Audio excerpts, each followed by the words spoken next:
Assalamualaikum warahmatullahi wabarakatuh. Perkenalkan, nama saya Fasya Alfala Putra Firdaus dari kelas 11 IPS 1 MAN 13 Jakarta. Pada kesempatan kali ini saya akan membahas tentang mengapa sih kita harus menghargai kedua orang tua kita.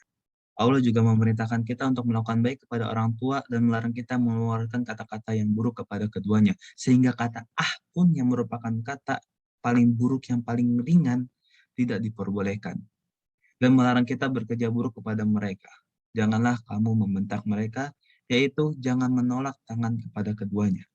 Memerintahkan kita untuk berbuat baik, bertutur sapa baik, dan memberi hormat kepada kedua orang tua dengan rasa hormat dan memuliakannya. Selanjutnya, meningkatkan dengan perintah untuk berperilaku yang menggambarkan kasih sayang sekaligus kerendahan hati di hadapan kedua orang tua merupakan perilaku yang lahir dari rasa kasih sayang akan bisa menjadikan mata sang anak tidak lepas dari orang tua. Sang anak selalu memperhatikan dan memenuhi keinginan orang tuanya. Akhirnya sang anak dituntut untuk mendoakan orang tua sambil mengingat jasa-jasa mereka, terlebih di saat mereka masih kecil. Dengan demikian bisa dikatakan bahwa surah Al-Isra ayat 23-24 memuat konsep pendidikan berkarakter, yaitu sistem pendidikan yang utuh dan paripurna, di mana yang pertama harus dilakukan adalah melaksanakan perintah Allah Subhanahu wa taala, tidak menyekutukannya. Setelah itu adanya keharusan untuk melaksanakan ihsan atau bakti kepada kedua orang tua.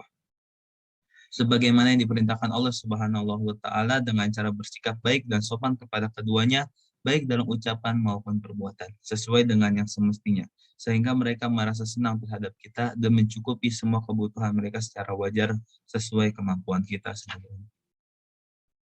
Terus, mengapa sih kita harus berbakti kepada orang tua?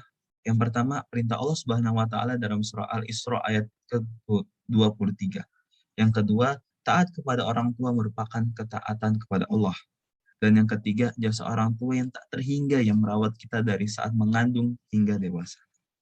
Dalam surah Al-Isra pada ayat ke-23 diterangkan bahwa kita diperintahkan untuk berbuat baik kepada orang tua kita. Dan apabila kedua orang tua kita berusia lanjut, maka dalam masa pemeliharaan kita sebagai anak, bahkan Allah memerintahkan kita untuk jangan membentak orang tua. Yang berarti berbakti kepada orang tua berarti adalah perintah Allah. Karena hal tersebut perintah Allah, maka taat pada orang tua berarti taat pada Allah Subhanahu wa taala.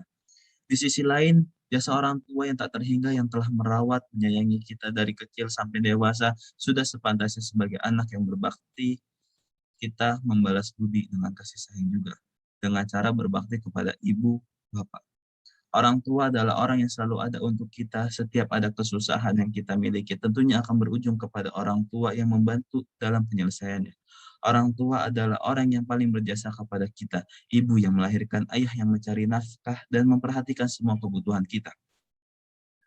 Kita tidak pernah tahu bagaimana mereka belajar untuk mendidik anak atau bagaimana kerasnya mencari uang untuk membahagiakan kita sampai kapanpun. Kita tidak akan bisa membalas budi baik orang tua. Untuk itu cukup membahagiakan dan tetap menjaga senyumannya akan membuat kita disayang oleh Allah Subhanahu wa taala. Oleh karena itu, kita tidak boleh lupa kepada kedua orang tua kita dan terus berbakti kepada kedua orang tua kita walaupun kita sudah besar, walaupun kita sudah dewasa, harus tetap berbakti kepada orang tua kita sampai kapanpun. Mungkin itu saja yang bisa saya sampaikan. Kurang lebihnya mohon maaf. Wabillahi taufiq wal hidayah. Wassalamualaikum warahmatullahi wabarakatuh.